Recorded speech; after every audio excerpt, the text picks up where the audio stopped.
प्रभु को धन्यवाद देते हैं कि प्रभु ने और भी एक ही दिन आ, आपके साथ प्रभु का वचन बांटने के लिए प्रभु ने सुंदर मौका दिया। आज मंडली में होकर नहीं है तो भी घर में होकर के ये संदेश दे रहा है, तो भी मैं आशा करता हूँ कई लोगों को जो भी घर में बैठ करके देखता है उनके लिए बहुत बड़ा एक आशीष का कारण मिलेगा। आज से एक नया रीति में ये वचन मैं आपको सिखाने के लिए चाहता हूँ। नया रीति बोलेगा तो मानो आपको सिखाया हुआ बातें हैं तो भी एक सिस्टमैटिक स्टडी रूप में। सबसे पहली बात है कि मैं आज आपको इस विषय में आपको मैं बताना चाहता हूँ मैं एक मसीह है क्या। मानो वास्तव में मसीह कहलाने का अर्थ क्या है। आज कितने लोग अपने आप को क्रिस्ती कहता है परंतु वो सचमुच में क्रिस्ती है क्या उनको मालूम नहीं। बोलने का अर्थ बाइबल जो कहता है उस अर्थ में वो मसीह है क्या ये बात को नहीं जानता। मैं आधार में बाइबल से मसीह कौन है ये बात का बारे में बाइबल से मैं एक शब्द आपको पढ़कर बताना चाहूँगा। रोमियो 8 अध्याय उसका 9 वचन में लिखा है, जिसमें मसीह की आत्मा नहीं है वह मसीह का जन नहीं है। जिसमें मसीह की पढ़िएगा, यदि किसी में मसीह का आत्मा नहीं तो वह उसका जन नहीं। देखिए मसीह कौन है। मसीह वो है जिनमें मसीह की आत्मा है। तो आज हमको ये बात को जानना है। अभी कई लोग ये समझता है कि मैं एक क्रिस्ती कुटुंब में जन्म हुआ। हम जन्म से मैंने इसे बहुत लोगों से सुना भी है कि मैं जन्म से मसीह है। जन्म से मसीह कोई नहीं बनता। हम जन्म से सब पापी है और एक प्रकार बोलेगा तो शैतान का संतान है, उसको मसीह नहीं कर सकता। हाँ जरूर हम एक मसीह परिवार में जन्म हुआ होगा, हमारा नाम एक क्रिस्ती या मसीह नाम होगा, लेकिन उससे हम मसीह नहीं बनता।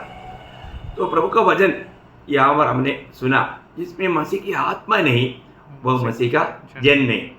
इसका मतलब यहाँ का सबसे बड़ी बात क्या है कि मसीह लोग अपने आप को, आपको मालूम है कई लोग अपने आप को क्रिस्ती कहता है।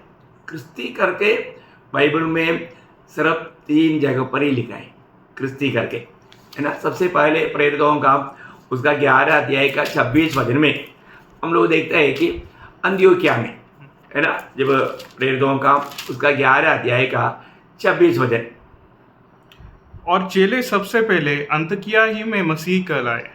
अंत्योक्या में मसीह कहलाया। मसीह करके नाम तक अंत्योक्या में लोगों ने बुलाया हुआ शब्द है। अंत्योक्या में यह है पहले मसीह करके जो शब्द बाइबल में आया। दूसरा एक शब्द उसी प्रेरितों उसका 26 अध्याय का 28 वचन में है, जब अग्रिप्पा राजा पौलुस के साथ खाने के समय में वो पौलुस को बोलने वाला एक शब्द है प्रेरितों का 26 अध्याय का 28 वचन। तब अग्रिप्पा ने पौलुस से कहा, तू थोड़े ही समझाने से मुझे मसीह बनाना चाहता है। देखा, तुम थोड़े ही समझाने से मुझे मसीह बनना चाहता है। ऐसा कोई कोशिश करेगा तो भी एक व्यक्ति मसीह नहीं बन सकता। ये बात एक अलग बात है। तो सबसे बड़ी बात उनको इतना तो समझा, मुझको भी एक मसीह होकर के जीना पड़ेगा। इतना अग्रिप्पा राजा ने और उसका बातों को समझाने से वो समझ गया। वो थोड़ा एक प्रकार उस समय की अवस्था में वो थोड़ा घबरा गया है। ये बहुत बड़ी बात है। तो मसीह होना बहुत ही जरूरी बात है। तीसरा एक मसीह नाम जो आया पत्रोस ने, आला पत्रोस उसका 4 अध्याय का 16 वचन में पत्रोस जब विश्वासियों को पत्र लिखने के समय में वो प्रोत्साहन देकर के कहने वाला एक शब्द है, पहला पत्रोस 4 का 16। पर यदि मसीह होने के कारण दुख पाए तो लज्जित ना हो, पर इस बात के लिए परमेश्वर की महिमा करे। देखा, मसीह होने के कारण अभी आपको मालूम है ये दुनिया सबसे ज़्यादा नफरत करने वाला बात है मसीह और मसीह नाम। यीशु मसीह का नाम जो भी लेता है लोगों के अंदर एक घृणा होता है। उनका कोई दोष नहीं है, उनमें एक मसीह विरोधी का आत्मा काम करता है। वो एक अलग आत्मा का अधीन है, इसलिए उनको वो नाम से तक नफरत होता, जबकि उसी नाम में पावुषमा है, उसी नाम में शांति है, उस समय में उस नाम में अनंत जीवन है, सारे स्वर्गीय आशीष उस नाम में है, परंतु लोगों को मालूम नहीं। खैर, हमारे यहाँ का विषय क्या है हम लोग मसीह की है तो मसीह की आत्मा हमारे में होना चाहिए। और उसे यहाँ पर बोला, आपको मैंने शुरुआत में पढ़कर सुनाया था, रोमी 8:9 में बोलता है जिसमें मसीह की आत्मा नहीं वो मसीह के जन नहीं। तो इसका मतलब हमारे जीवन में हम प्रभु की आत्मा को कैसे पाए, ये तो हमें जन्म से मिलने वाला बात नहीं। मतलब दुनिया में जब हम जन्म हुआ उस समय में हमें मिलने वाला बात नहीं।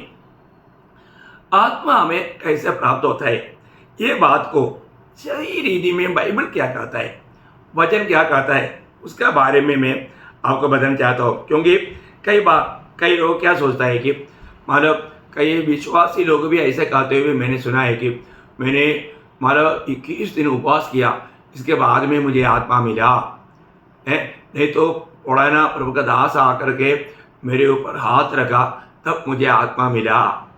ऐसा बहुत प्रकार बहुत मतलब रीति में लोग कहते हुए मैंने सुना है। पर तो प्रियो, आत्मा पाने के लिए क्लियर एक व्यवस्था प्रभु के वचन में है। आपको मालूम है हमारा परमेश्वर नियम का परमेश्वर है, वो व्यवस्था तोड़ करके कार्य नहीं करता। तो इसका मतलब हमारे जीवन में हम कैसे आत्मा पाया करके हम बोल सकता, या आत्मा हम कैसे पाता है ये जानना, उसका बारे में बाइबल क्या कहता है, पवित्र शास्त्र क्या कहता है, ये जानना बहुत जरूरी बात है।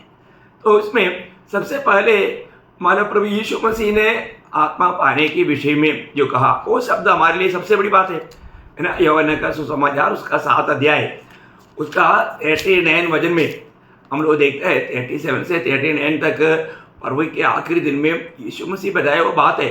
उसके आखिरी में 39 वचन में यीशु मसीह बोलता है, यूहन्ना 7 अध्याय का 39, उसने ये वचन पवित्र आत्मा के विषय में कहा जिसे उस पर विश्वास करने वाले पाने पर थे।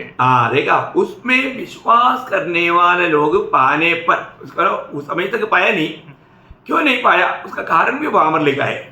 क्योंकि आत्मा अब तक न उतरा था, क्योंकि यीशु अब तक अपनी महिमा को न पहुंचा था। देखा, तब तक यीशु मसीह अपना महिमा को नहीं पहुंचा था। इसका मतलब बोलने का मतलब ये बात बोलने के समय में यीशु मसीह की मृत्यु हुआ नहीं और वो पुनरुत्थित नहीं हुआ, वो स्वर्ग में नहीं गया। तो इसलिए स्वर्ग में जाने के बाद में प्रभु भेजने वाला बात आत्मा, पवित्र आत्मा का बात है। यहाँ पर प्रयोग, यहाँ पर एक खास शब्द वहाँ पर आपने सुना होगा, है यीशु मसीह पर विश्वास करने वालों को पाने जा रहे हैं। विश्वास के द्वारा मिलने वाला आत्मा, यहाँ पर वो शब्द आप खास करके ख्याल करना। मतलब हम आत्मा पाने का एक ही मार्ग विश्वास है, विश्वास के द्वारा हमें मिलने वाला आत्मा। ये बात जब आपको ये तो बात संभव आपको मालूम है, पेंतकोस्त के दिन में पवित्र आत्मा आया, 2 अध्याय प्रेरितों का आपको मालूम। तो उस दिन से जो भी विश्वास करता उनको सबको प्रभु का आत्मा मिलता। इसमें निसंदेह रीति में हम जानने के लिए कुछ बात वचन से मैं आपको बताना चाहता हूँ। क्योंकि आज जो भी लोग कुछ तो कहता है वो सच्ची है क्या, क्योंकि हर एक बात हमें प्रभु का वचन के द्वारा परखना चाहिए। और वचन के खिलाफ में आ गया तो जरूर कुछ तो गलती है, ये बात को भी हमें समझना। इसलिए अभी आपको मालूम है गलाती मंडली के लोगों को प्रभु का दास पौलुस पूछने वाला एक सवाल है, बहुत सुंदर रीति में इस बात को एक सरल रूप में समझने के लिए ना, गलातियों 3 अध्याय का 2 वचन में पौलुस एक बात उनको पूछता है, मैं तुमसे केवल यह जानना चाहता हूँ कि तुमने आत्मा को क्या व्यवस्था के कामों से या विश्वास के समाचार से पाया। देखिए अभी वो एक सवाल आपको पूछ रहे हैं, आपने व्यवस्था के कामों को या आप अच्छा धार्मिकता का काम करके आत्मा पाया या विश्वास के वचन सुनने के द्वारा पाया। बोलने का मतलब आपको ये उत्तर देना है। प्रयोग, हम कोई भी अच्छा काम करके आत्मा नहीं पा सकता। काम करेगा तो आत्मा मिलेगा करके प्रभु का वायदा नहीं, पर तो विश्वास करने वालों को आत्मा मिलेगा, ये वायदा है। ये बहुत बड़ी बात है ना। तो यहाँ पर उस सवाल का जवाब ये है कि विश्वास के द्वारा पाया। उसका उत्तर विश्वास के द्वारा पाया। जरूर मैं विश्वास करता हूँ आप भी मेरे साथ इस बात में सहमत होंगे ना। क्लियर बात है ना। वहां पर प्रभु का दास बोलता है, वापस वर्ग पढ़िएगा। मैं तुमसे केवल यह जानना चाहता हूँ हाँ। कि तुमने आत्मा को हाँ। क्या व्यवस्था के कामों से हाँ। या विश्वास के समाचार से पाया? हाँ, कैसे पाया है? आप थोड़ा सोच कर बताना है। आप तो ये नहीं बोलेंगे नहीं नहीं नहीं नहीं, मैं 21 दिन उपवास करके बहुत कसरत करके पाया, नहीं तो मैंने बहुत मतलब दान धर्म करके अच्छा मतलब काम करके पाया, ऐसा पाया नहीं। आपने प्रभु का सत्य वचन सुन करके प्रभु यीशु पर विश्वास करने के द्वारा आपने आत्मा पाया। यही है सच्चाई। इवन उसको और भी दृढ़ करने वाला बात, अभी अपन कोई भी बात को अपन सिर्फ एक ही शब्दों में नहीं, एक शब्द भी प्रभु का काफ़ी है, लेकिन आपको ये बात को इस विषय में बहुत वाद विवाद चलता है, फालतू में बहुत हरासमेंट चलता है, इसलिए मैं आपको सरल रूप में वचन के द्वारा, क्योंकि वचन जो लिखा है सत्य लिखा है, उसी अध्याय में, उसी गलातियों 3 अध्याय का 14 वचन थोड़ा आप ध्यान से देखिए। यह इसलिए हुआ हाँ। कि अब्राहम की आशीष मसीह यीशु में हाँ। अन्य जातियों तक पहुंचे हाँ। और हम विश्वास के द्वारा हाँ। उस आत्मा को प्राप्त करें जिसकी प्रतिज्ञा हुई है। देखा क्या सुंदर बात है। मतलब हमें ये आत्मा कैसा मिला है, क्लियर यहाँ पर लिखा है कि विश्वास के द्वारा पाए। देखिए अब यहाँ पर एक खास बात है, अब्राहम को दिया हुआ वायदा। प्रियो, हम लोग ये भी जानना है, आज यहूदी हो या यूनानी, यूनानी मीन्स आपको समझता है जाति के लोग, हम लोग कोई भी यहूदी आत्मा पाना चाहता है तो विश्वास से ही पा सकता। जाति आत्मा पाना है तो विश्वास से ही पा सकता। यहाँ हमारे बात में कोई संदेह नहीं। यहूदी हो यूनानी हो, आत्मा पाने का एक ही व्यवस्था विश्वास के द्वारा है, क्योंकि ये प्रतिज्ञा प्रभु ने अब्राहम को दिया। बोलता है अब्राहम को कब दिया, आपको याद होगा है ना, उत्पत्ति की किताबों में 22 अध्याय में, जब इसहाक को भेड़ चढ़ाया, भेड़ चढ़ाने के समय में मानव प्रभु की आज्ञा मानने में अब्राहम थोड़ा भी जिसका नहीं, तब अब्राहम को प्रभु खाने वाले एक शब्द है उसका 22 अध्याय का 18 वचन में हम लोग देखता है। और पृथ्वी की सारी जातियां पृथ्वी की सारे जातियां अपने को तेरे वंश के कारण धन्य मानेंगी, क्योंकि तूने मेरी बात मानी है। क्योंकि तूने मेरी बात माना। मतलब पृथ्वी के सारे जातियां है तेरे संतान के द्वारा आशीष पाएगा। देखो क्या वायदा है, वापस एक बार आप ध्यान से सुनना। और पृथ्वी की सारी जातियां अपने को तेरे वंश के कारण, तेरे वंश के कारण धन्यवाद। तेरा वंश मतलब उसका बेटे के द्वारा, उसका वंश के द्वारा, पुत्रों के द्वारा, ऐसा बहुवचन में नहीं, एक ही वंश, एक ही व्यक्ति के बारे में बताया। ये बहुत बड़ी बात है। वो कौन है, इसहाक है क्या? नहीं, इसहाक नहीं। वो बात एकदम साफ, अभी जो हमने जो गलातियों में पढ़ा था, वही गलातियों का पत्री में 3 अध्याय का 16 वचन में आप पढ़ेगा तो वहां पर साफ साफ वो बात को लिखा है। अतः प्रतिज्ञाएं अब्राहम को और उसके वंश को दी गई। वो यह नहीं कहता वंशों को जैसे बहुतों के विषय में कहा, पर जैसे एक के विषय में, कि तेरे वंश को, और वो मसीह है। देखा, वो इसहाक नहीं है, वो मसीह है। इसका मतलब मसीह के द्वारा सारे दुनिया की सारे जाति के लोग आशीष पाएगा। है ये अब्राहम के वंश में आया हुआ, इसलिए आपको मालूम है ना, जब नया नियम शुरू होता है तो सबसे पहले किसका नाम आया है? मत्ती 1 अध्याय का 1 वचन में आपको मालूम है ना, मतलब नया नियम कहाँ से शुरू होता? अब्राहम से, है ना। मत्ती 1 अध्याय का 1 वचन, अब्राहम की संतान दाऊद की संतान यीशु मसीह की वंशावली। हाँ, देखा, इसको बोला अब्राहम की संतान। तो अब्राहम को दिया हुआ वायदे के अनुसार प्रभु आत्मा हमें देता है, और वो किसको देता? विश्वास करने वालों को देता। देखिए, ये विषय को मैं और भी थोड़ा आपको स्पष्ट करना चाहूँगा, क्योंकि आपको मालूम है आज कई लोग कुछ गलत रीति में कुछ बात पूछता है, मैं वहाँ पर अभी नहीं जाऊँगा, है ना। कई लोग मिलने के टाइम पर पूछता है, क्या तुमने अभिषेक पाया क्या? अभिषेक पाया क्या करके पूछने वाले एक सवाल, ऐसे एक सवाल बाइबल में है ही नहीं। ये सब बाहर से आने वाला कुछ सवाल है। इसको मतलब किसकी तरफ से रह करके आप समझ सकते हैं। मैं आपको उस विषय में भी आगे जाकर के क्लास में आपको बताऊंगा। लेकिन यहाँ पर विषय क्या है कि आत्मा पाया है कि नहीं, विश्वास करने से आत्मा पाया है कि नहीं, ये सवाल बहुत उचित सवाल है। ये हमें पूछना चाहिए, क्योंकि आज बहुत लोग विश्वासी कहलाता है पर उन्होंने आत्मा नहीं पाया। वो लोग, इस कारण हमें पूछना ही चाहिए। जैसा अभी मतलब एफेसोस में जब पौलुस गया, हम लोग प्रेरितों का काम उसका 19 अध्याय का दूसरा वचन में जब पौलुस वहाँ पर कुछ चेलों को मिला, वो चेलों को प्रभु का दास पूछने वाले एक सवाल है। आप देखिए उसको 19 का 2। उनसे कहा, क्या तुमने विश्वास करते समय पवित्र आत्मा पाया? देखा, तुम विश्वास करते समय पवित्र आत्मा पाया। क्योंकि एक विश्वासी है तो विश्वास करने के समय में पवित्र आत्मा पाना ही चाहिए।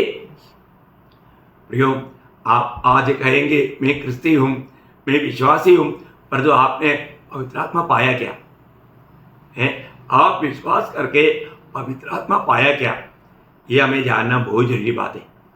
अगर हमने ये बात को नहीं जाना, क्योंकि ये प्रभु का वायदा है, ये प्रभु देता है किसको? विश्वास करने वालों को।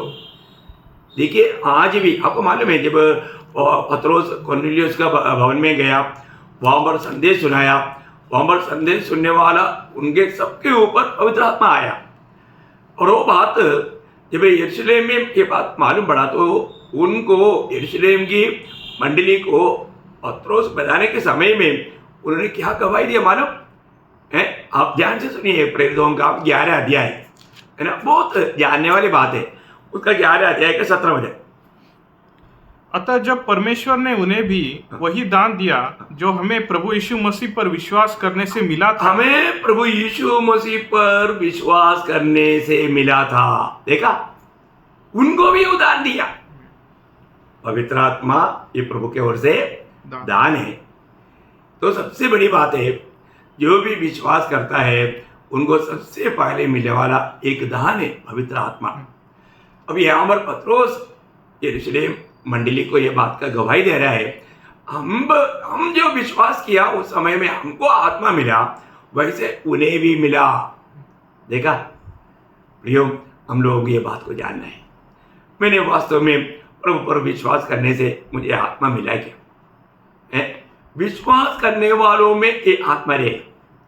और आप सच्चा विश्वासी है तो प्रभु यीशु मसीह की कालवरी सूर्य की मृत्यु आपके पापों की खातिर था, ये बात विश्वास करके आपने सचमुच में प्रभु को दिल में स्वीकारा है तो जरूर आप में प्रभु की आत्मा है। प्रभु की आत्मा पाया हुआ अनुभव में आपका जीवन है। इसलिए एफिसियों का पत्री में प्रेरित पौलुस कहने वाला एक शब्द मैं आपको पढ़ करके मैं आपको यहाँ पर ये आज का संदेश छोटा सा रीति में समाप्त करूंगा। एफिसियों 3 अध्याय उसका 17 वचन। और विश्वास के द्वारा मसीह तुम्हारे हृदय में बसे। देखा, विश्वास के द्वारा मसीह तुम्हारा हृदय में बसे। कितना अनोखी बात है प्रियो। विश्वास के द्वारा प्रभु का आत्मा प्राप्त किया हुआ लोगों में विश्वास में बना रहते हुए जीवन बिताना बहुत जरूरी बात है, क्योंकि विश्वासियों में मसीह रहता है। बहुत अनमोल बात है। तो इसका मैं अभी ज़्यादा लंबा यहाँ पर नहीं करूँगा। मैं कल आपको इस आत्मा पाने का, अभी आपको मैंने बताया आत्मा पाने का एकमात्र बात विश्वास है। तो अभी उसका कदम बोलेगा तो हम लोग आत्मा में नया जन्म पाना, जन्म में ये आरंभ होता है।